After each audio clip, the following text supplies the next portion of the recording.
અમુક વસ્તુ જીવનમાં આવવાની જ છે, એનાથી તમે બચી નથી શકતા, એનાથી તમે ભાગી નથી શકતા, એને ફેસ કરવાનું જ છે.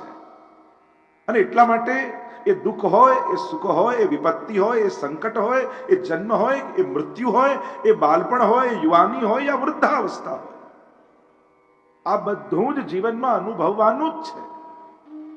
આપણે ઉત્તમ રીતે એને ફેસ કેમ કરીએ, એનો સામનો કઈ રીતે કરીએ, એનો સ્વીકાર કઈ રીતે કરીએ, આપણે તો એ કલા શીખવાની છે. હું વૃદ્ધ ન થાઉં એ સંભવ નથી, પણ વૃદ્ધાવસ્થામાં પણ પ્રસન્નતામાં કેમ રહી શકું, આપણે તો એ શીખવાનું. મારા જીવનમાં દુઃખ નહીં આવે એ સંભવ નથી. દુનિયામાં ગમે તેટલા મોટા સ્થાન પર બેઠો હોય, ગમે તેટલો સુખ વૈભવની વચ્ચે રહેતો હોય, પણ એના જીવનમાં દુઃખ બહુ સહજ છે. નહીં આવે એની મહેનત નહીં કરવાની, આવે તો શું કરવાનું, કેવી સમજણ રાખવાની, કઈ રીતે એને ફેસ કરવાનું, શીખવાનું તો એ છે. એમ જ મૃત્યુ જાત સહી ધ્રુવો મૃત્યુ, ભગવદ્ ગીતામાં ભગવાનના વચન છે. આવવાનું જ છે, બધાને આવવાનું છે. પણ મૃત્યુ સમયે મારે મારા જીવનની અવસ્થા, મારી સમજણની અવસ્થા, એ મૃત્યુને મહોત્સવ માની, જેમ યુવાનીનો સ્વીકાર કર્યો, જેમ વૃદ્ધાવસ્થાનો સ્વીકાર કર્યો, એમ મૃત્યુનો પણ ઉત્સવ માનીને સ્વીકાર કરીશ. અને એટલા માટે કેટલીક બાબતો જીવનમાં બહુ સહજ છે, પણ એ સહજ રૂપે આવતી ઘટનાઓને ન સ્વીકારવાને કારણે અસહજ બની જાય છે. એનું રૂપ વિકૃત અને ભયંકર બની જાય છે. મૃત્યુ એક વાર મારે છે, પણ મૃત્યુનો ભય રોજ માણસને મારે છે. દરેકને કોઈ ને કોઈ પ્રકારે મૃત્યુનો ડર લાગે છે. મૃત્યુ તો એક જ વાર મારતું હોય છે માણસને, પણ એનો ભય કેટલી વાર મારી દે. એટલે કે મૃત્યુ કરતા પણ મૃત્યુનો ભય વધારે ભયંકર છે. દુઃખ માણસને અમુક વાર જીવનમાં આવે, પણ દુઃખ આવશે એનો ભય કેટલી વાર આવે છે. દુઃખ કરતા પણ દુઃખ આવવાનો ભય વધારે મોટો ને ભયંકર હોય છે. અને એટલા માટે મહાપ્રભુજી કહે છે, ત્રિદુઃખ સહનમ ધૈર્યમ મામૃતે સર્વત સદા તક્રવત દેવત ભાવ્યમ જડવત ગોપ ભાર્યાવત. ત્રણેય પ્રકારના દુઃખો સહન કરવા, એ આદિ ભૌતિક, આધ્યાત્મિક, આદિ દૈવિક આવવાના તો છે જ, પણ હસતા મોઢે એનો સ્વીકાર કરો છો કે નહીં? અને જે દિવસે ભય જતો રહે છે એ દિવસે દુઃખ નાનું થઈ જાય છે. જે દિવસે ભય જતો રહે છે એ દિવસે મૃત્યુ પણ નાનું થઈ જાય છે. જીવન મોટું બની જાય છે. જીવન મોટું ને મૃત્યુ નાનું.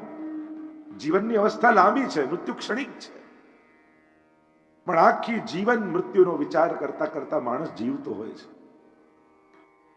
શ્રાપ લાગ્યો, કોઈ સદગુરુને શોધ્યા. ઘણી વાર લોકો કહે મેં આને ગુરુ કર્યા. અરે એ તો ગુરુ હતા જ, આપણે શિષ્ય થઈને આવ્યા. આપણે કોઈને ગુરુ નથી કરતા, આપણે તો શિષ્ય થવા જઈએ છીએ. પણ અનુકૂળ ઉત્તર મળે એવા જ ગુરુની શોધમાં ચાલશો તો ક્યાંક ગુરુના નામે પણ છેતરાઈ જશો. ઘણીવાર અનુકૂળ જવાબ ન મળે એને કારણે લોકો ગુરુ બદલી નાખતા હોય છે. કારણ કે મેં ધાર્યું તો એ તો કહ્યું નહીં. તો આવી અનુકૂળ જ વાત ગોતવાની હોય તો પછી સદગુરુ જીવનમાં નહીં મળે. મારે એવા સદગુરુની આજ્ઞામાં રહેવું છે. અને જ્યારે સદગુરુની શોધ ચાલી છે, કારણ મૃત્યુનો ભય, જો દુઃખનો ભય ભગવાન દૂર કરે અને મૃત્યુનો ભય ગુરુ દૂર કરે છે. આ બે દુઃખ મોટા છે. દુઃખ આવે તો શું કરવું? આપણે ત્યાં તો અનેક પ્રકારથી સ્વયં આપણે મંગલાચરણમાં પણ બોલતા હોઈએ છીએ, ચિંતા સંતાન હંતારો યત પાદાંબુજરેણવ સ્વીયાનામ તાન નિજાચાર્યાન પ્રણમામિ મુહુર્મુહુઃ. ચિંતાઓ આવી જીવનમાં અને આવશે, સહજ છે. મન છે એટલે ચિંતાઓ પણ છે, પણ એનું નિવારણ ક્યાં છે? એક રીતે માણસ નિવારણ ગોતવા માટે સંસાર આગળ ફાફા મારે, અને સમજદાર વ્યક્તિ કોઈ મહાપુરુષનો આશ્રય લઈ લે, ભગવદ આશ્રય લઈ લે, ગ્રંથ આશ્રય લઈ લે, મંત્ર આશ્રય લઈ લે. ઉપાય કદાચ સંસારનો વ્યક્તિ કોઈ રસ્તો બતાવશે, દુઃખ સમાપ્ત નહીં કરી શકે, પણ ભગવાન કે ગુરુના શરણે જશો તે તાપત્રય વિનાશાય શ્રી કૃષ્ણાય વયમ નમઃ. એ દુઃખ દૂર કરવાનો રસ્તો નહીં બતાવે, એ દુઃખને જ હરી લેશે. સબ દુઃખ દૂર ગયે તુમ દેખત, સુખ કો પાર ન પાયો, તુમ શરણાગત આયો શ્રી વલ્લભ, તુમ શરણાગત આયો. સમસ્ત દુઃખોને હરનારા શ્રી મહાપ્રભુ. બે પ્રશ્નો કર્યા. જીવ માત્રના કલ્યાણનો ઉપાય શું? પરીક્ષિત મહારાજને થયું કે આ મૃત્યુ તો આજે આવ્યું એટલે મને ભાન આવ્યું, પણ મૃત્યુ કેવલ મને જ નથી આવવાનું, એ તો જીવમાં જેણે જન્મ લીધો છે એ પ્રત્યેકને આવવાનું છે. પ્રત્યેક જન્મ લેનાર વ્યક્તિને મૃત્યુ આવવાનું છે. તે બધાના કલ્યાણનો ઉપાય શું? અને બીજો પ્રશ્ન કર્યો, જેનું મૃત્યુ નિકટ હોય એને શું કરવું જોઈએ? 7 જ દિવસ છે, વધારે સમય નથી. અને વિચાર કરો, તમને કોઈ શ્રાપ આપે કે 7મા દિવસે મૃત્યુ, તો 7 દિવસમાં તમે કયા કયા કાર્ય કરો? એક સંસાર સંબંધી, બીજો સમાજ સંબંધી, ત્રીજો ભગવાન સંબંધી અને ચોથો સ્વ સંબંધી. આ ચારમાંથી કયા 4 કાર્યો તમે પસંદ કરો? વિચાર કરો.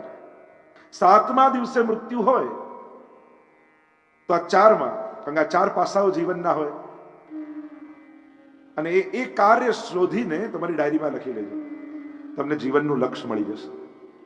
કારણ કે મૃત્યુ માણસને વિશુદ્ધ કરી. મૃત્યુનો વિચાર એટલે તો મહાભારતમાં પ્રસંગ આવ્યો ને, જ્યારે યક્ષ પ્રશ્નની ચર્ચા થઈ અને પાંડવો મર્યા અને છેલ્લે યુધિષ્ઠિર રહ્યા, અને યક્ષ પ્રશ્ન કરે છે, કિમ આશ્ચર્ય. યુધિષ્ઠિરને પ્રશ્ન કર્યો, આ જગતમાં સૌથી મોટું આશ્ચર્ય શું છે? અને યુધિષ્ઠિર જવાબ આપતા કહ્યું, દુનિયાનું સૌથી મોટું આશ્ચર્ય એ જ છે કે દરેકને ખબર છે કે મારે એક દિવસ જવાનું છે, છતાંય એ રીતે જીવે છે જાણે અમરપટ્ટો લખાવીને લાવ્યો હોય. જાણે એને તો ક્યારે જવાનું જ નથી, એ તો જાણે અમર થઈને આવ્યો છે. આ જ દુનિયાનું સૌથી મોટું આશ્ચર્ય છે. અને એટલા માટે મૃત્યુ તો બહુ સહજ છે, સ્વાભાવિક છે. જેનું મૃત્યુ નિકટ હોય એને શું કરવું? અને અહીંયા પ્રથમ સ્કંદે વિરામ આપ્યો. બોલો કૃષ્ણ કનૈયા લાલ કી જય, શ્રી ભાગવત ભગવાન કી જય. પ્રવેશ કરીએ દ્વિતીય સ્કંદ. દ્વિતીય સ્કંદ એટલે શ્રીનાથજી બાબાનું વામ ચરણ. પહેલા 2 સ્કંદ ચરણ છે ને ઠાકોરજીના. આપણે પણ જયારે પ્રભુ પાસે જઈએ તો ચરણારવિંદનો સ્પર્શ કરીએ છીએ, ચરણના દર્શન કરીએ. જયારે પણ હવેલી પણ દર્શન કરવા જાઓ તો પ્રભુના નખચંદ્રના દર્શન કરવા. કદાચ ત્યાં તમે સ્પર્શ ન કરી શકતા હો, પણ કેવલ પ્રભુના 10વિધ નખચંદ્રના દર્શન કરો ને તો એ 10 પ્રકારની ભક્તિનું તમને દાન આપે છે. એટલે પ્રભુના જે 10 નખચંદ્ર છે એ 10 પ્રકારની ભક્તિ છે. ચરણ સ્પર્શનો પણ આપણે ત્યાં પ્રકાર કહીએ છીએ, ડાબો, જમણો, ડાબો, અને પછી નેત્રોને લગાડીને વંદન કરતા હોઈએ છીએ. દરેકની આપણે ત્યાં ભાવના છે. ડાબુ ચરણ એ સાધન લીલા, જમણું ચરણ એ અધિકાર લીલા. જેનો જેવો અધિકાર એને એવા સાધનમાં રુચિ, જેવો અધિકાર એવી સાધન રુચિ. બધાને ભાવ બધાને હોય, પણ રસ બધાનો જુદો જુદો હોય. જેવો અધિકાર હોય એવી રુચિ થાય. કોઈ એમ કે અમને તો માળાજી બનાવવામાં જ આનંદ આવ્યો, કોઈ એમ કે અમને તો સામગ્રી તમે કોઈ એટલી બનાવી આપી, અમને તો એમાં જ આનંદ આવે. કોઈ એમ કે અમને તો કીર્તન ગાવાનું કહો તો અમને તો આનંદ આવી જાય. કોઈ એમ કે અમને તો શૃંગાર કરવા દો ઠાકોરજીના તો અમને આનંદ આવી જાય. કરે છે બધા જ ભક્તિ, પણ અધિકાર અનુસાર સાધન રુચિ રહે છે. એને એમાં જ આનંદ આવે છે, એને સહજ રુચિ એમાં હોય છે. એટલે તો મહાપ્રભુજીએ 3 પ્રકારના જીવની સૃષ્ટિની જ્યારે વાત કરી પુષ્ટિ પ્રવાહ મર્યાદા ભેદ નામના ગ્રંથમાં, ત્યારે મહાપ્રભુજી આજ્ઞા કરે છે કે પ્રવાહી મર્યાદા અને પુષ્ટિ સૃષ્ટિ કોઈ પ્રભુના મનમાંથી પ્રગટી, એક વાણીમાંથી પ્રગટી મર્યાદા સૃષ્ટિ. પુષ્ટિ સૃષ્ટિ પુષ્ટિ કાયેન નિશ્ચય શ્રેંગમાંથી પ્રગટી. પ્રવાહી સૃષ્ટિને સંસારના કાર્યોમાં જ રસ આવે છે, અને ભક્તિમાં ભગવત કાર્યોમાં રસ નથી આવતો. મર્યાદા સૃષ્ટિને ધર્મના સાધનો કરવામાં રસ છે. ધર્મ કરાવી લો, એને યાત્રા કરાવો, ઉપવાસ કરાવો, તપ કરાવો, યજ્ઞ કરાવો તો એને ગમે, પણ એને કહો કે તું ઠાકોરજીની સેવા કરવા બેસ તો એને રુચિ ના આવે. એને ધર્મમાં આસક્તિ હોય, ધર્મીમાં રસ ન હોય. પણ પુષ્ટિ કાયેન નિશ્ચય, જે પુષ્ટિ સૃષ્ટિ છે, મહાપ્રભુજી કહે ઠાકોરજીએ એ પોતાના શ્રીઅંગમાંથી પ્રગટાવી છે, અને એને શ્રીઅંગની સેવામાં જ રુચિ છે. એને ભગવત સેવામાં જ આનંદ આવે છે. અને એટલા માટે આ પુષ્ટિમાર્ગી જીવોને સાધન આપો ને તો ન ગમે, એને સેવા આપો તો ગમે. એને કે તારા આટલા લાખ જપ કરવાના છે, તેમ કે જે એના કરતા મને સામગ્રી કરીને ઠાકોરજીને ભોગ ધરવા દો. એને શ્રીઅંગની સેવામાં રુચિ છે. જેનો જેવો અધિકાર એવી એને રુચિ. ખોટું કોઈ નથી, એનો અધિકાર એટલો છે. અને એટલા માટે દરેકનો અધિકાર જુદો છે. અને એટલા માટે કોઈને પણ સાચો ખોટો એ રીતે મૂલ્યાંકન નહીં કરવા. માનવું એમ આનો આટલો જ અધિકાર હશે. પ્રશ્ન કર્યા, સાંભળીને સુખદેવજી ખૂબ પ્રસન્ન થયા. જ્યારે ગુરુ પાસે જઈને ભગવત વિષયક પ્રશ્ન થાય તો ગુરુને પણ પ્રસન્નતા થાય. અને સુખદેવજી બોલ્યા, મહારાજ આપે શ્રેષ્ઠ પ્રશ્ન કર્યો છે. આ અધિકાર લીલા છે અને આ સાધન લીલા છે. તત્વ ધ્યાનમ, રત પ્રસાદ અને મનન પ્રકરણામ 3 પ્રકરણ મહાપ્રભુજી બતાવ્યા આ સ્કંદના. શ્રેષ્ઠ પ્રશ્ન સાંભળીને પ્રસન્ન થયા. જીવ માત્રના કલ્યાણનો ઉપાય શું? અને ઉપાય સુખદેવજી બતાવતા બોલ્યા, તસ્માદ ભારત સર્વાત્મા ભગવાન ઈશ્વરો હરિ શ્રોતવ્ય કીર્તિતવ્યશ્ચ સ્મર્તવ્યશ્ચેચ્છતા ભયમ. જીવનમાં અભયની ઈચ્છા રાખવા વાળાએ ભગવાનની ભક્તિ કરવી. નિર્ભય બનાવનારો કેવલ પરમાત્મા છે. અભયમ સત્વ સંશુદ્ધિ, અભયનું દાન કરનારો પરમાત્મા છે. અને જેને ભગવાનનો આશ્રય સિદ્ધ થઈ જાય ને એને પછી કોઈ સંસારનો ભય રહેતો નથી. જુઓ ને આપણા ભગવદીઓના ચરિત્ર જુઓ. કુમનદાસની વાર્તામાં જુઓ, અકબર બાદશાહે બોલાવ્યા અને કુમનદાસને કહ્યું કે કઈક પદ ગાઓ, અમારા ગુણગાન કરો. એક તો જવાની ઈચ્છા નહોતી પ્રભુને છોડીને, અને પરાણે બોલાવ્યા અકબર બાદશાહ અને પાછું કહ્યું કે મારા ગુણગાન કરો.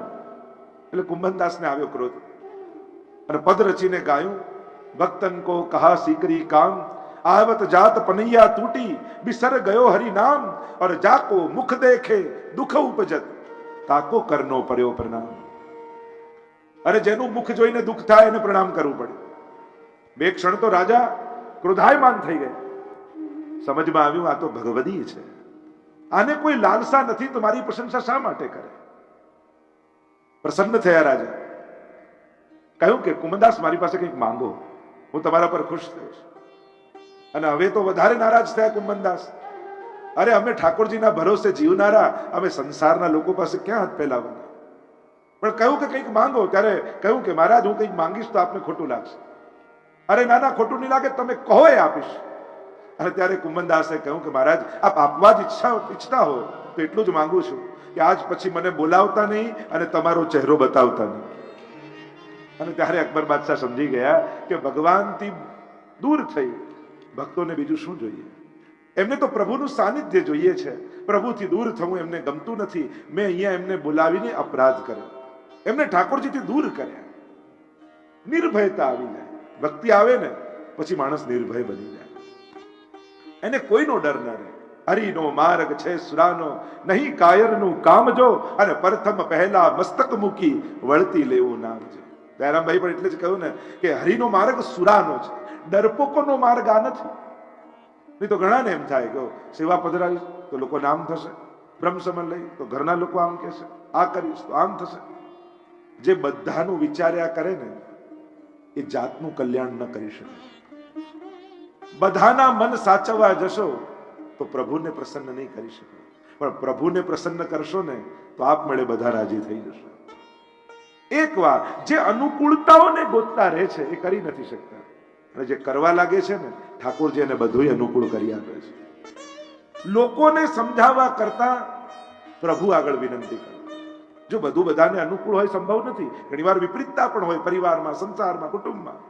પણ એક એકને પકડી પકડીને સમજાવવા જશો તો કામ નહીં થાય. ઠાકોરજી પાસે બેસો, પાઠ કરો, માળા કરો, સેવા કરો અને ઠાકોરજીને વિનંતી કરો કે પ્રભુ આ બધાના મન ફેરવી દેજે. અને જા પર કૃપા રામ કી હોય તા પર કૃપા કરે સબ કોઈ. એટલે સંસારના પરિવારના લોકોના ચહેરા જોઈને જીવ બાળ્યા કરતા ઠાકોરજી આગળ બેસીને એને વિનંતી કરવી. કારણ કે બુદ્ધિને ફેરવનારો અમારો ઠાકોરજી છે. બુદ્ધિ પ્રેરક કૃષ્ણસ્ય પાદ પદ્મ પ્રસિદ્ધ. બુદ્ધિને ફેરવનારા ઠાકોરજી છે. એટલે ન માનતા હોય, અનુકૂળ ન હોય, એને કહી કહીને ટોકી ટોકીને જીવ બાળીને રહેવા કરતા ઠાકોરજીને કહેવું કે પ્રભુ આ આપના જીવો છે, આણે ભલે બ્રહ્મસમન નથી લીધું, પણ મેં લીધું ત્યારે આનું સમર્પણ કરી દીધું છે. તમે બ્રહ્મસમન લો છો ને ત્યારે તમારા આપ્તજનોના નામ બોલો છો, તમે તમારા સ્વજનોનું સમર્પણ કરી દો છો. એટલા માટે પ્રભુને કહેવું, લોકોને કહેવા જશો તો ઉદ્વેગ થશે. પ્રભુને વિનંતી કરજો કે પ્રભુ આપ આ લોકોના મન ફેરવો. અને જોજો ઠાકોરજી એવી કૃપા કરશે ને, ક્યારે ન આવતા હોય એમના ધીમે ધીમે મન બદલાવા લાગશે. બને તો રોજ પ્રસાદી ઠાકોરજીને ધરેલી મિશ્રી હોય ને એ બધાને પ્રસાદ રૂપે આપે. ભગવદ પ્રસાદ પણ મનમાં જશે ને, એના અંદર જશે ને તો એ બુદ્ધિ ફેરવાશે. પણ હવે આ માનતા નથી, ના કરતા નથી ને એમ કરી કરીને ઘણા લોકોને જો જીવ જ બાળ્યા કરે. એનાથી તો તમારી ભક્તિ છૂટી જશે. આ અમારો લાલન પ્રસન્ન થશે ને. જો બાળક જન્મ્યું હોય ને ત્યારે નાનકડું હોય, 1 મહિનાનું, ચાલતું ન હોય, બોલતું ન હોય, એટલે મા પાસે જ રહેતું હોય. એટલે બાકી બધાને બાળક થયો એનો આનંદ હોય, પણ બહુ વહાલ ના આવે, કારણ કે હજી એના ખોળામાં આવ્યું ના હોય. પણ થોડુંક મોટું થાય, ઘૂંટણીએ ચાલતું થાય અને ધીમે ધીમે દોડતું દોડતું દાદાના ખોળામાં જાય, ભાઈના ખોળામાં જાય, એટલે બધાને ગોદમાં લે એટલે ધીમે ધીમે વહાલ આવવા લાગે. અને પછી તો બધા કહે આજે તો હું રમાડીશું, હમણાં મને આપો. પછી તો બધાને પ્રેમ આવવા લાગે. એમ તમારી સેવામાં પહેલા કોઈ ના આવતું હોય, પછી ધીમે ધીમે પરિવારનો એક વ્યક્તિ આવે કે લાવ હું જારીજી ભરું, લાવ હું બહાર જાઉં છું, ઠાકોરજી માટે કઈ લાવવાનું છે. એને ધીમે ધીમે પ્રેમ જાગવા લાગે. ત્યારે માનજો તમારા લાલન હવે મોટા થયા અને ઘૂંટણીએ ચાલતા ચાલતા પહેલા આના ખોળામાં ગયા અને આની ગોદમાં ગયા એટલે એને વાલ આવ્યો, એને પ્રેમ આવ્યો. એમ અમારું આ લાલન છે ને એક જગ્યાએ બેસો એવો છે જ. એ ધીમે ધીમે ઘરના બધા લોકોને ખેંચી લેશે. ધીમે ધીમે આ પ્રભુ પધારે એટલે પ્રભુમાં માનતાય ન હોય એ લોકો જોડાવા લાગે. આ સપ્તાહથી મને એ જ કહેતા કે જે અહીંયા એટલી મોટી સંખ્યામાં અમે લોકો છે, બધા એવા છે જે પહેલી વાર જ કથા સાંભળી રહ્યા છે. અને ઘણા એમ જ કીધું તો અમે એક દિવસ આવીશું, પછી નહીં આવ્યું, અને હવે 7 દિવસ આવવાનો સંકલ્પ કરી લીધો છે. ત્યારે માનજો ભાગવતમાં રહેલા ભગવાન એના ખોળામાં ગયા. ઠાકોરજી એને ખેંચ્યા, એને પકડ્યા. આ જ પ્રભુની કૃપા છે. આનાથી મોટો પ્રમાણ આપણને શું જોઈએ કે જો ને પ્રભુ આપણને પકડે છે, ખેંચે છે એની તરફ. કહ્યું શ્રેષ્ઠ પ્રશ્ન કર્યો છે ને, અભયતા એ પ્રભુ આપે છે. અને એટલા માટે નિર્ભય થવાનો એક જ, ભક્તોને કોઈનો ભય નથી હોતો, કારણ એને ભગવાન પર ભરોસો હોય છે. જેટલો ભરોસો કમજોર એટલી ચિંતા મોટી, અને જેટલો ભરોસો મોટો એટલી ચિંતા નાની. દ્રઢ ઇન ચરણ કેરો ભરોસો. શ્રી વલ્લભના ચરણોમાં અનન્ય ભરોસો છે એટલે કોઈનો ભય નથી. એટલે અમારા સાહિત્યકારો એમ કહે ને કે ભગવાન પાસે જઈને એમ ન કહો કે મને બહુ મોટું દુઃખ છે, પણ દુઃખને જઈને કહો કે મારી પાસે બહુ મોટો ભગવાન છે. મારો ભગવાન બહુ મોટો છે, એની આગળ તું બહુ નાનો છે. અભયતાનો માર્ગ બતાવ્યો છે, અનેક પ્રકારની ચર્ચા કરી છે. કહ્યું 7 દિવસ તો ઘણા છે, 2 ઘડીમાં ઉદ્ધાર થાય એવી ઘટનાઓ છે. અનેક પ્રકારના પ્રશ્નો કર્યા છે. સૃષ્ટિ વિષયક પ્રશ્ન કર્યો, સૃષ્ટિનું સર્જન કઈ રીતે થાય છે. અનેક પ્રકારની સૃષ્ટિના સર્જનની કથા કહી છે. કથા કહેતા પહેલા સુખદેવજીએ રાધાજીનું સ્મરણ કર્યું છે મંગલાચરણમાં. વિદુર કાષ્ઠાય મુહુ યોગી નામ નિરસ્ત સામ્યાતિ શયેન રાધસા. એમ કહેવાય છે કે રાધાજીનું નામ ભાગવતજીમાં નથી, પણ મહાપ્રભુજી સુબોધનીજીમાં આજ્ઞા કરે છે કે આ દ્વિતીય સ્કંદના મંગલાચરણમાં સુખદેવજીએ રાધાજીનું સ્મરણ કર્યું છે રાધસા કહી. મહાપ્રભુજી કહે આ રાધસ નામની એવી અલૌકિક શક્તિ છે જેની સાથે પ્રભુ વૈકુંઠમાં અલૌકિક વિહાર કરે છે. સુખદેવજીના ગુરુ છે રાધાજી. સુવા પડાવત સારંગ નૈની, આપણે ત્યાં પદ આવે છે. રાધાજીના હાથમાં એક સુખ બેઠું હોય છે, અને આખી રાત્રિ ને દિવસ જે જે લીલા થઈ હોય એ લીલા રાધાજી એ સુખની આગળ અવગાહન કરે છે, અને પછી સુખ અહર્નિશ એનું ગાન કરે છે.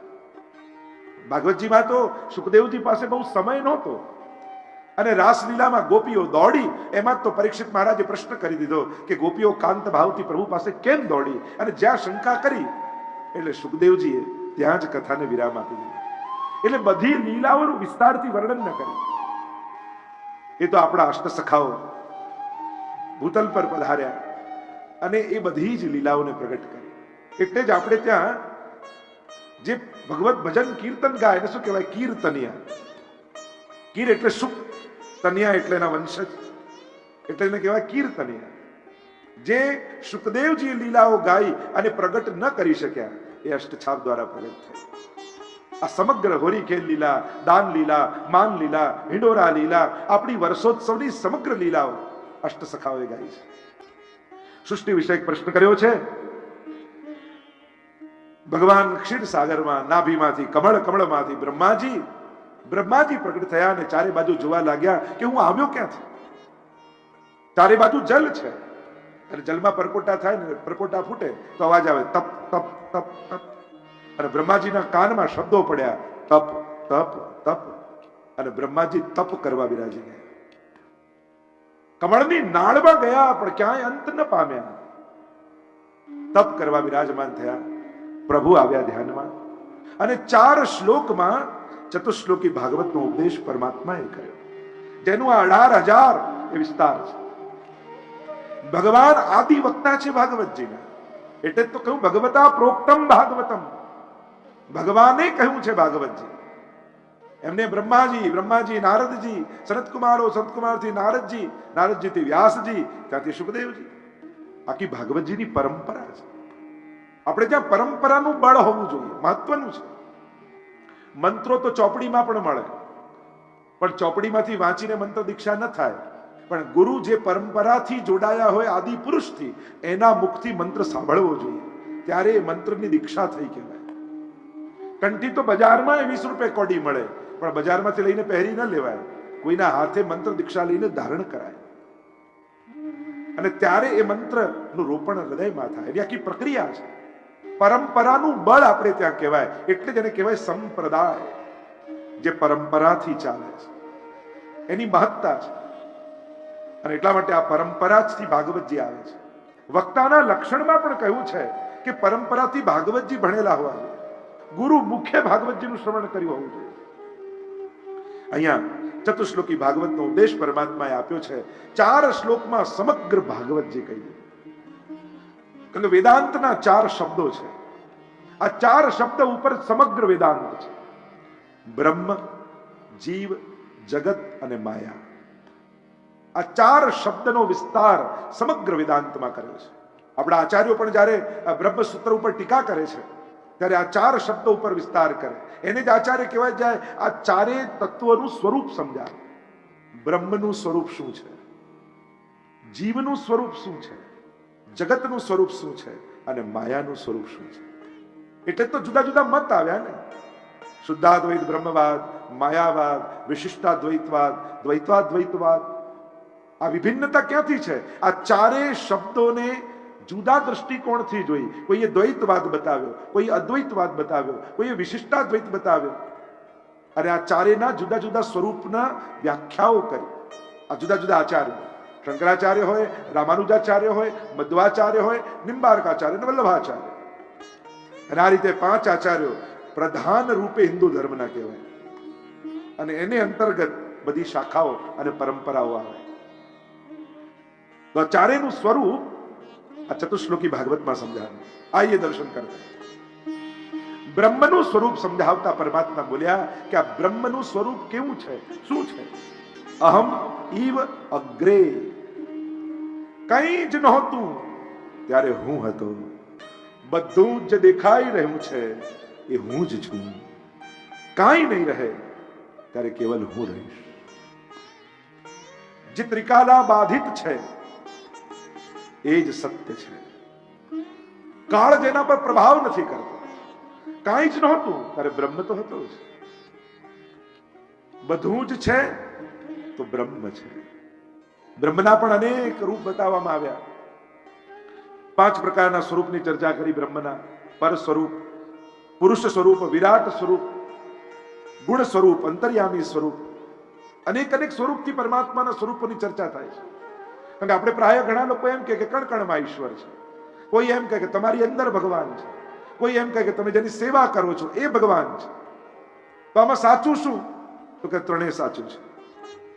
કણકણમાં પણ એ છે, તમારી અંદર છે પણ અંશ રૂપે છે, પૂર્ણ રૂપે નથી.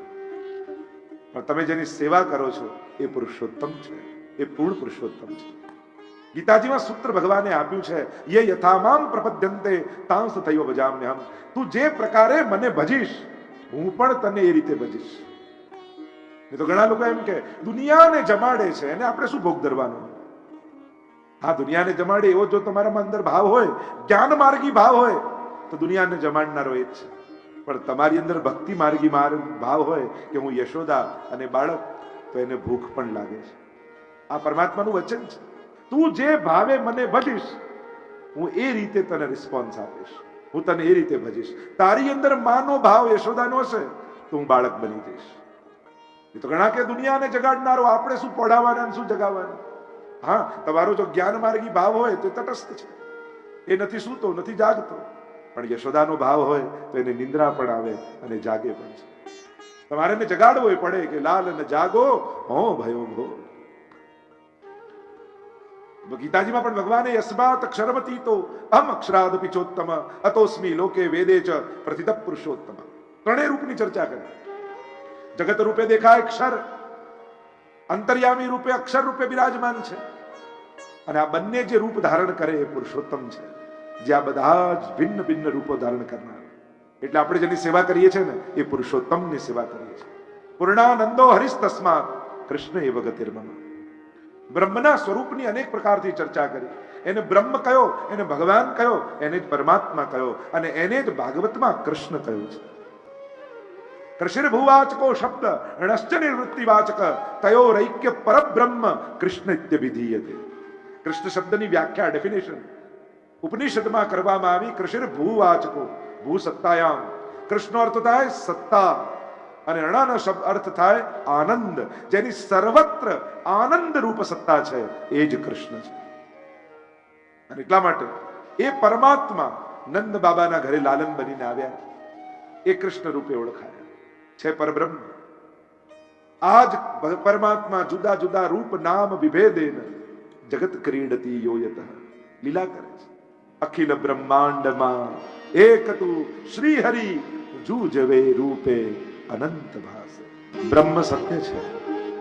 મહાપ્રભુજી આજ્ઞા કરે છે, પૂર્ણાનંદ પરમાત્મા છે, અલ્પાનંદ જીવ છે, અને નિરાનંદ જગત છે.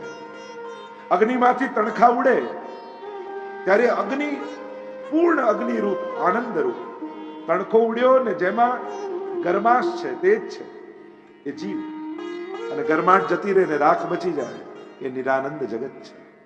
પણ બ્રહ્મ જ અલ્પાનંદ અને નિરાનંદ રૂપે વ્યાપ્ત છે.